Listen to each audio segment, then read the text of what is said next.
the start of this is I want to discuss. Actually, I'm gonna move this way so it looks like I'm looking at both cameras. The start of this is to go over a little bit about what I experienced last weekend. I'm not sure if you all heard or some of you heard. I know some of you did, and I really appreciate the messages I've gotten.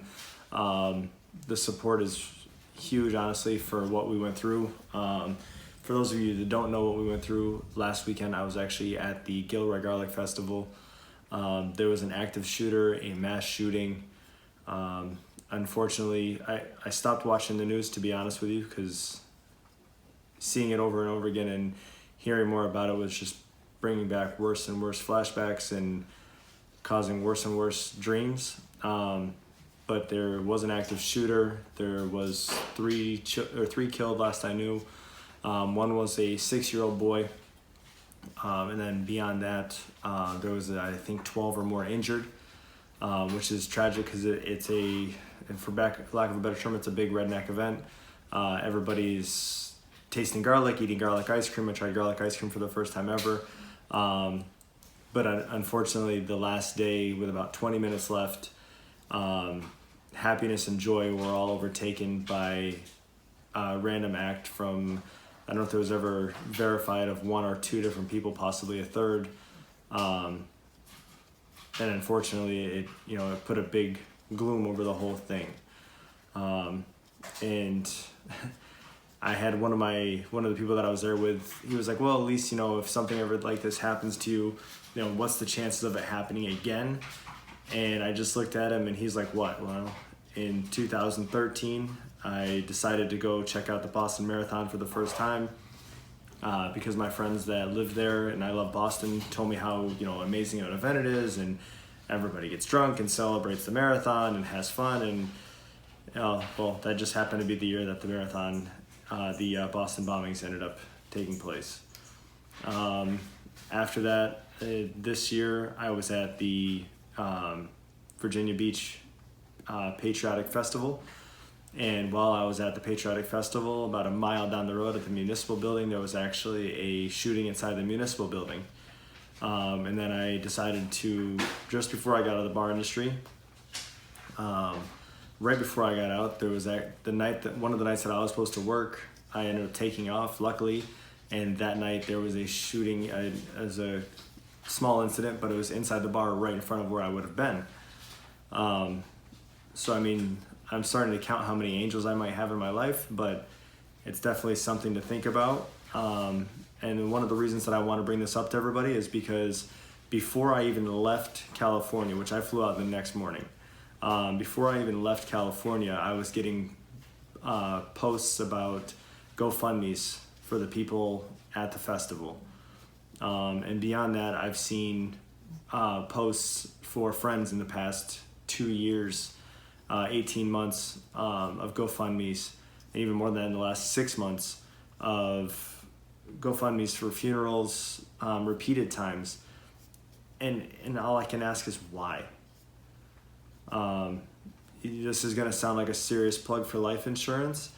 And honestly, like, getting into it, my focus was taking care of my parents, making sure they're able to retire.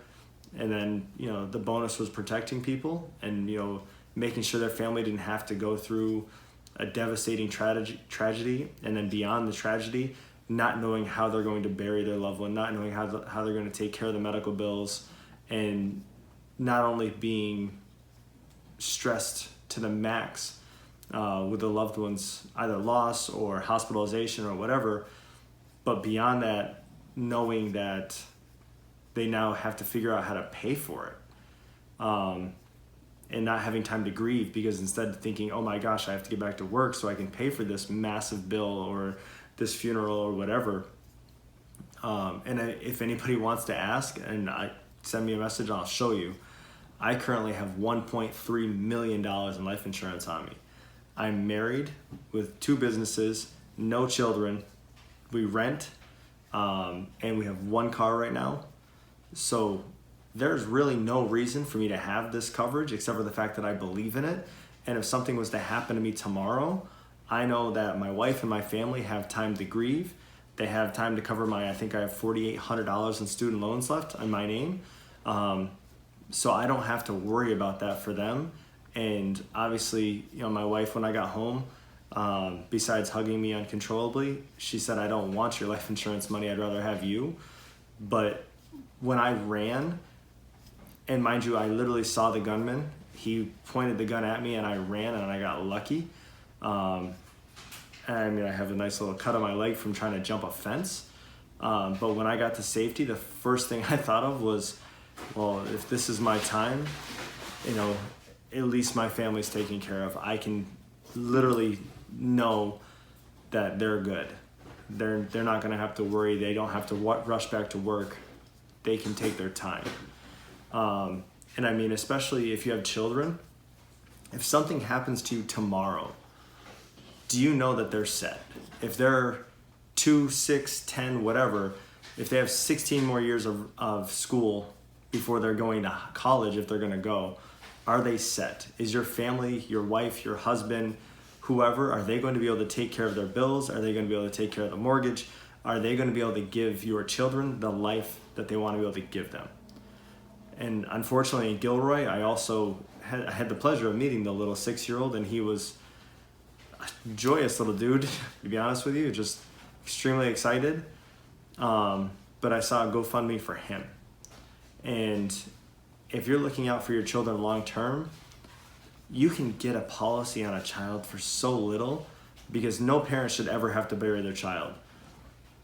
But no parent should also ever have to worry about coming up with the funds to bury their child. And if you have the blessed life to have your child outlive you, what if you knew that they were going to be able to have tax-free money because you thought of it when they were 2, 5, 10, whatever, instead of waiting or not doing it at all? It's so cheap to put life insurance on a child. And to put life insurance on yourself, remember, there's multiple, just like cars, there's multiple types of life insurance.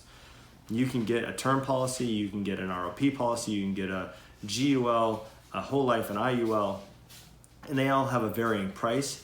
It depends on the options you want to get. Do you want the Ferrari or do you want the Toyota? Toyota's still going to get the job done.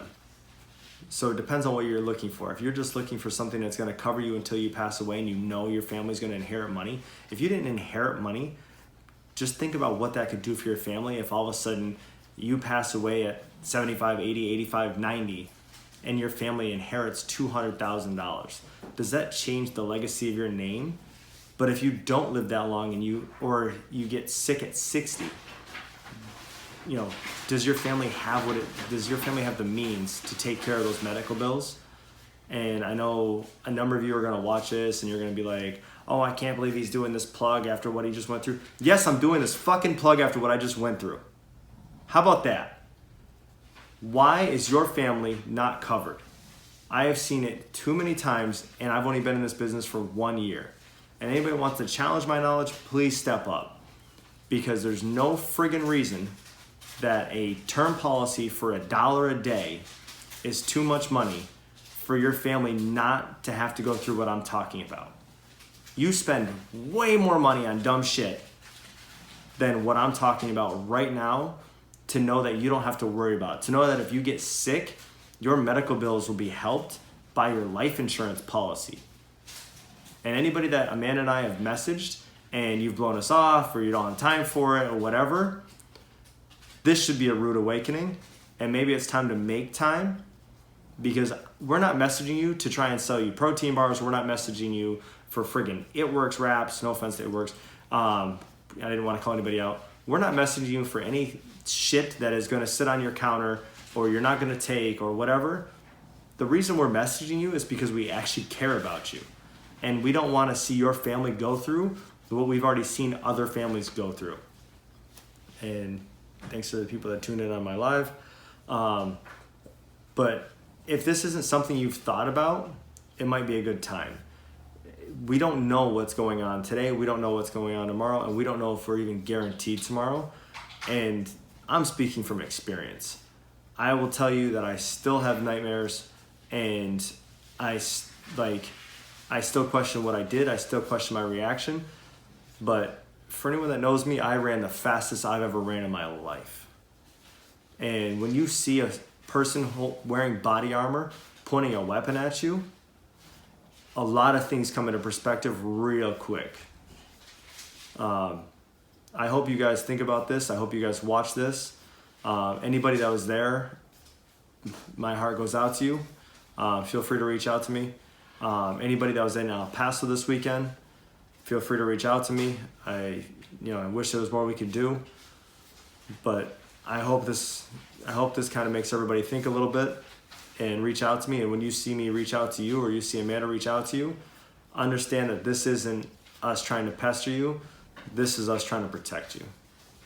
I appreciate you guys watching. I'll talk to you soon.